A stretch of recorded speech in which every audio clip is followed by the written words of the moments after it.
The grand lading hall on Kala Prime shimmered with an otherworldly glow.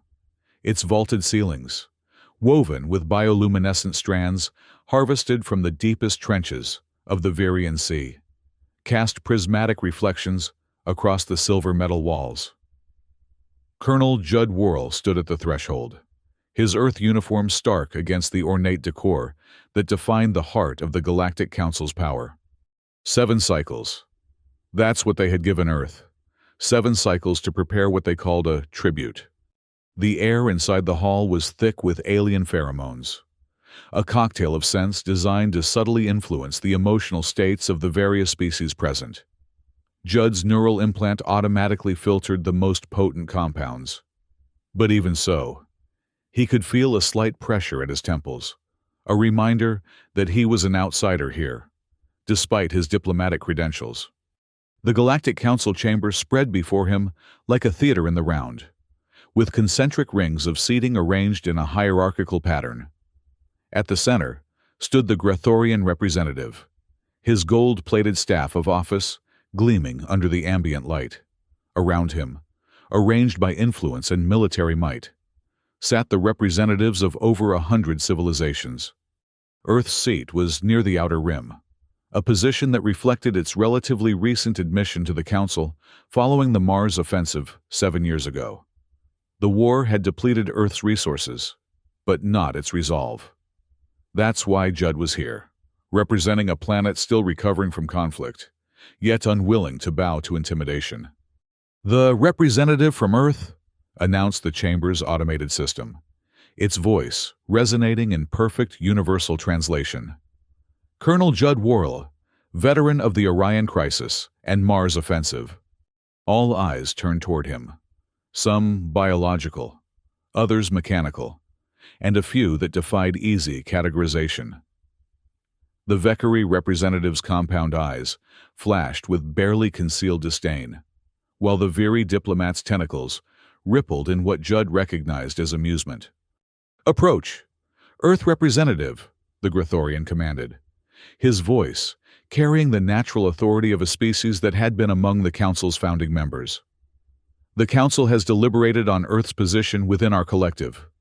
Judd moved forward with measured steps, his military training evident in his gait. He stopped at the prescribed distance, neither too close to suggest familiarity, nor too far to indicate fear. "The Council has determined," continued the Grethorian, "that Earth must demonstrate its commitment to our shared principles." The golden staff tapped once against the polished floor. "A tribute is required. 200 prisoners, your advanced mining technology, or 20% of your lunar ore reserves. You have 7 cycles to comply." The chamber fell silent. This wasn't a request. It was an ultimatum dressed as tradition. "This tribute," the Grethorian added, his lipless mouth stretching in what passed for a smile among his kind, "will establish Earth's standing before the Council." Judd felt the weight of the moment. His response would set the tone for Earth's relationship with the Council for decades to come. He knew the Vekari and Viri representatives were watching closely, certain that Earth, weakened by recent conflicts, would capitulate. "I will deliver your message to Earth's leadership," Judd replied, his voice steady and calm. "You'll have our answer soon." The Grethorian's expression shifted slightly, perhaps surprised by the lack of immediate submission. "See that you do, Colonel. The Council's patience has limits." As Judd turned to leave, he caught the exchange of glances between the Vekari and Viri representatives, a silent communication that conveyed their shared expectation of Earth's compliance. They had seen many emerging civilizations bow before the Council's demands. They expected no different from Earth. They couldn't have been more wrong. The Geneva underground complex hummed with subdued energy, buried beneath the ruins of the old city. The Strategic Command Center had been Earth's nerve center during the Mars offensive. Now, it served as the secure meeting place for the planet's highest military and political authorities. Defense Minister Rona Malik stood as Judd entered the briefing room. "Colonel," she said, "we've been waiting for your report." The room was dimly lit, illuminated primarily by the glow of display screens and status indicators. Along one wall hung preserved uniforms from Earth's military history, a reminder of past struggles and victories. Judd activated the central holographic display. The Council has made its demand. He projected the recording of the Grethorians' ultimatum, along with visualizations of the required tribute options. When the playback ended, Minister Malik's expression hardened. "They want us to kneel," she said, her voice tight with controlled anger. General Ibarra, commander of Earth's defensive fleet, leaned forward. "This is a test. They're measuring our resolve." "It's more than that," Judd countered. "I've been monitoring Council activities since my appointment. This isn't the first time they've demanded tribute from newer members." He pulled up additional files, displaying them on the secondary screens. "What they don't advertise is what happens to these tributes." The images that appeared caused several officials to shift uncomfortably in their seats. Lieutenant Barron's face, once proud and defiant, now gaunt and scarred from systematic torture. Other Earth prisoners, captured during the Mars offensive, subjected to experiments that violated every principle of interspecies ethics. "These were taken from a Vekari research facility," Judd explained. "They've been using our people, prisoners of war who should have been protected under interstellar conventions, as test subjects." Minister Malik's face paled. "How did you obtain these?" "I have my sources," Judd replied simply. "The point is, if we surrender prisoners as tribute, we're sending them to this fate. If we provide technology or resources, we're acknowledging the Council's right to extort us. So we refuse."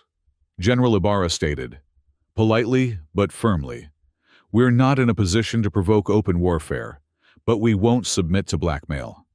Judd's expression remained impassive, but his eyes burned with cold determination. "I propose a different approach. We give them exactly what they deserve. We return to them what they've sown." A heavy silence fell over the room. "Explain, Colonel," Minister Malik finally said. "The Council believes we're weak," Judd replied. "They think we'll either comply or make empty threats. Instead, we'll show them the consequences of their actions in a way they can't ignore or deny." He brought up another file, this one heavily encrypted. "This is a list of Council officials directly involved in the prisoner experiments. Many were on the ships that captured our people during the Mars offensive. Others authorized or conducted the experiments."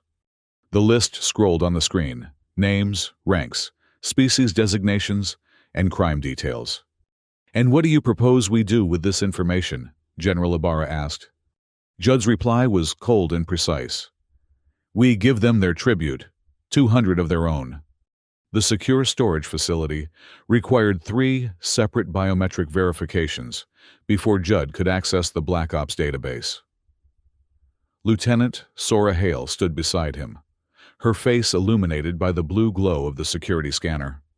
"Verification complete," announced the system. "Welcome, Colonel Worrell."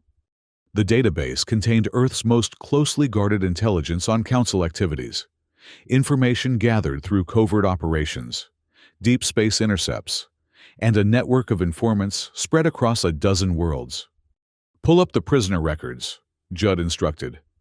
"Cross-reference with known Council operatives involved in human experimentation."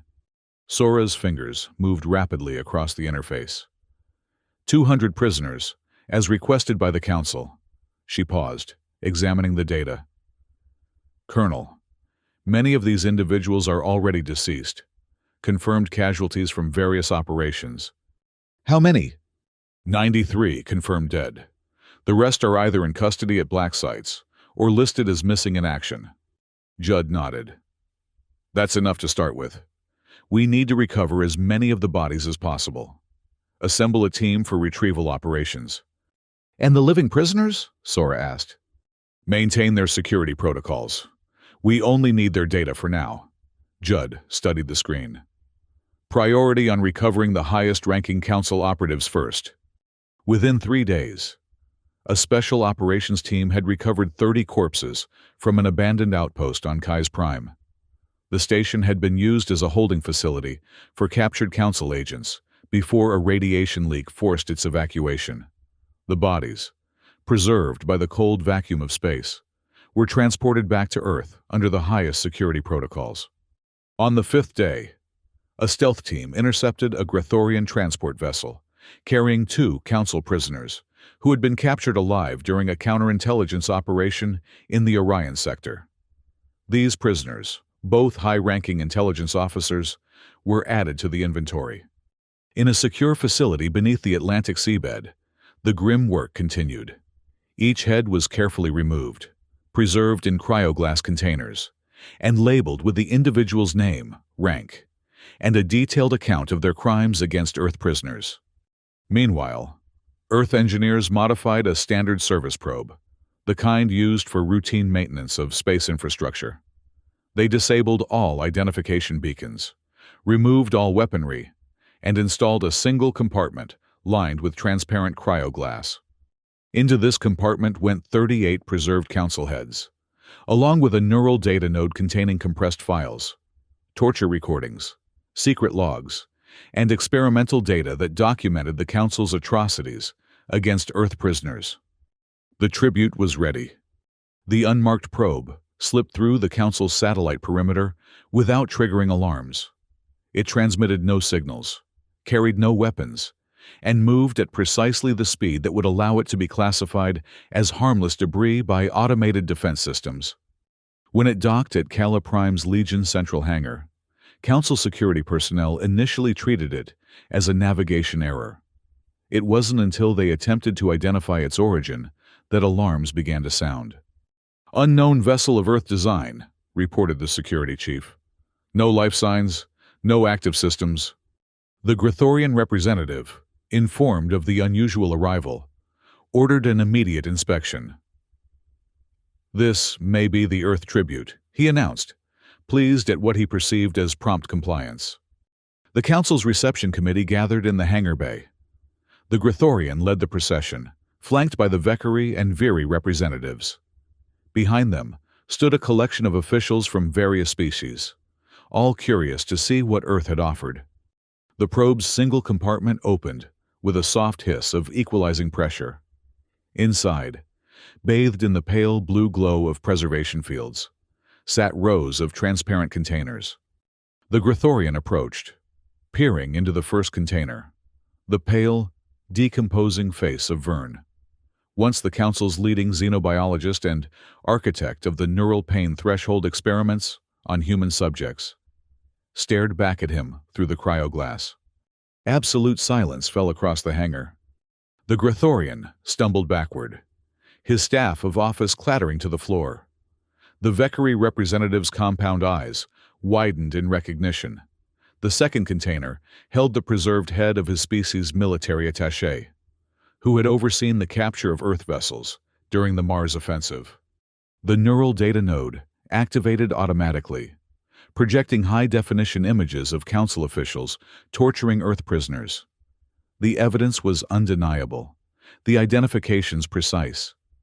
Each atrocity was matched to a name, a face, a specific official, many of whom were present in the room, staring at the severed heads of their colleagues. Chaos erupted immediately.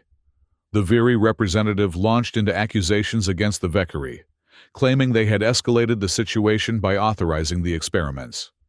The Vekari delegation responded with counter-accusations. Other representatives, seeing evidence of their own species' involvement, began defensive posturing or rapid exits from the chamber. Earth's message was clear. We know what you did.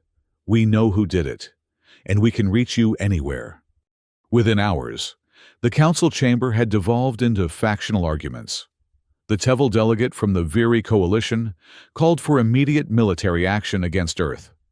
The Brain and Sur representatives objected, demanding a full investigation into the evidence before any response was authorized. Meanwhile, across 6 planetary systems, protest movements erupted as the data node's contents were leaked to local information networks. Council embassies were surrounded by angry demonstrators, 3 diplomatic compounds were attacked and burned. The next day, a second unmarked probe arrived at Kala Prime. This one contained no biological material, only additional data nodes with lists of 117 high-ranking council officials who had been operating under false identities, along with evidence of their continued violations of interspecies rights conventions. Council members turned on each other, factions dissolved, and decades-old alliances crumbled under the weight of exposed secrets. Earth quietly activated Protocol Warden, a network of autonomous listening posts positioned along the borders of Council space.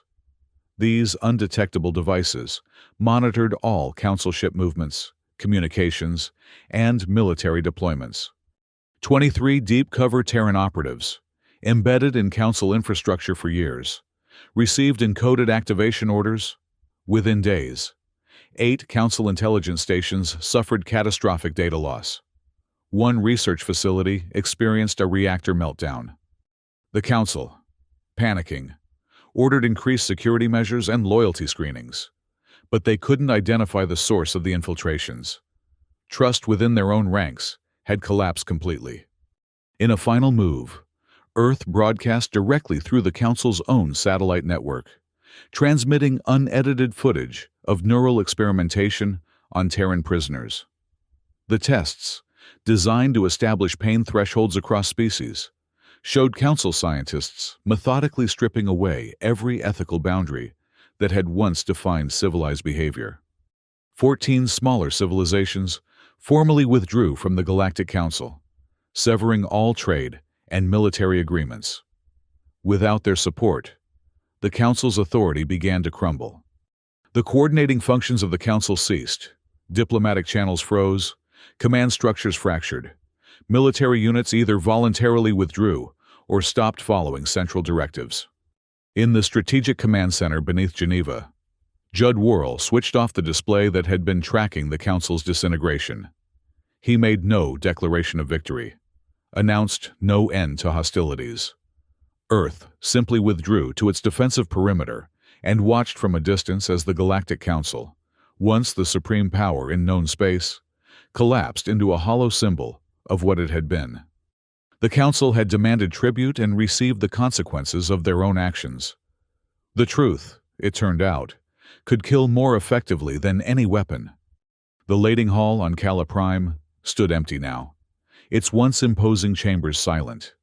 The bioluminescent ceiling still cast its prismatic light, but there were no diplomats to impress, no power plays to witness. The silver metal walls reflected only emptiness. 7 cycles had passed since the Council's demand. Earth had given its answer. On the secure quantum channel reserved for the highest levels of government, Minister Malik contacted Judd. "The Council delegation is requesting negotiations," she informed him. "They're offering reparations for the prisoners." "Too late," Judd replied simply. "The Grethorian representative is personally appealing for dialogue. Says they can rebuild the relationship on more equal terms." Judd considered this for a moment. "Forward me the communication. I'll review it." When the message came through, Judd studied the Grethorian's face, once arrogant, now desperate. The golden staff was gone, replaced by the traditional empty hands gesture of his species that signified submission. "What do we do now, Colonel?" Sora asked, standing beside him in the command center. Judd's expression remained impassive. "We wait. Let them experience uncertainty for a change. And if they attempt retaliation, they won't," Judd said with quiet confidence. "Their unity is broken. Their secrets are exposed. They've learned that Earth doesn't respond to threats. We respond to actions." He activated the holographic display one last time, showing the current state of former Council space. Where once a unified government had ruled, now independent systems were establishing their own diplomatic channels. Some were reaching out to Earth directly, bypassing the remnants of Council authority. "Truth is more devastating than any weapon," Judd said, echoing the philosophy that had guided his strategy. "They thought we would submit or rage. Instead, we simply revealed what they had done and let the consequences unfold naturally. Sora nodded in understanding. What about our operatives still in Council territory? They've been instructed to withdraw gradually. No sudden movements that might trigger paranoia. Judd closed the display. Our message has been delivered. Now we give them time to absorb it. In the months that followed, the political landscape of known space transformed. The Council, once the unchallenged authority across hundreds of systems, fractured into regional alliances. Earth, having demonstrated both restraint and resolve, found itself approached by former Council members seeking new partnerships. No formal peace treaty was ever signed. There was no longer a unified council with whom to negotiate. Instead, individual civilizations established bilateral agreements with Earth, each careful to acknowledge Earth's sovereignty and right to equal treatment. The tribute tradition, that ancient tool of domination disguised as diplomatic ritual, vanished from interstellar relations. No civilization dared impose such demands, knowing now the potential cost. In his private quarters, Judd kept a single memento of the conflict, a small, holographic projection of Lieutenant Baron, whose tortured image had galvanized Earth's response, not to celebrate vengeance, but as a reminder of the price of complacency and the value of justice. The Galactic Council had demanded tribute and received the heads of their own prisoners. In doing so, they had lost their own heads, both literally and figuratively, and with them, the empire they had built on secrets and fear. Earth had gained something more valuable than territory or resources. It had earned respect, not through military might or economic power, but through the simple, devastating application of truth. The stars stretched out before humanity, no longer threatening, but full of possibility. The Council was gone. The future belonged to those who understood that true power came not from domination, but from integrity. Colonel Judd Worrell had proven that the most effective weapon wasn't a planet killer or a dreadnought fleet. It was the silent, methodical exposure of injustice, delivered directly to those who had believed themselves beyond accountability. 7 cycles. That's what they had given Earth. Earth had given them infinity. The abandoned council chambers on Kala Prime remained as a monument to hubris. Occasionally, representatives from various worlds would visit, walking the empty halls as a reminder of what happens when power becomes detached from justice. In the center of the chamber, where once the Grithorian had stood with his gold-plated staff, now stood a simple holographic projection, human silhouettes filling the seats, silent witnesses to history. No one knew who had placed it there, or how it continued to function without power. But its message was clear. We are watching, we remember, we wait. The truth, once revealed, could never be contained again. On Earth, life continued. The planet healed from the Mars offensive, rebuilt its cities, and expanded its influence, not through coercion, but through cooperation. Former Council worlds sought Earth's guidance in establishing new diplomatic frameworks based on mutual respect rather than intimidation. Judd eventually retired from active service, though he remained an advisor to Earth's leadership on interstellar affairs. His methods, using truth as a weapon, silence as strategy, became part of diplomatic training. Lieutenant Sora Hale succeeded him as Earth's representative to the newly formed Interstellar Cooperative, the organization that gradually replaced the Council's functions without its hierarchical structure. "We don't demand tribute," she would say in her opening address to the Cooperative's first assembly. "We offer partnership." The cryoglass containers that had once held the heads of Council officials were destroyed, their contents respectfully cremated and returned to the homeworlds of each species, not as a gesture of apology, but as a final closing of accounts.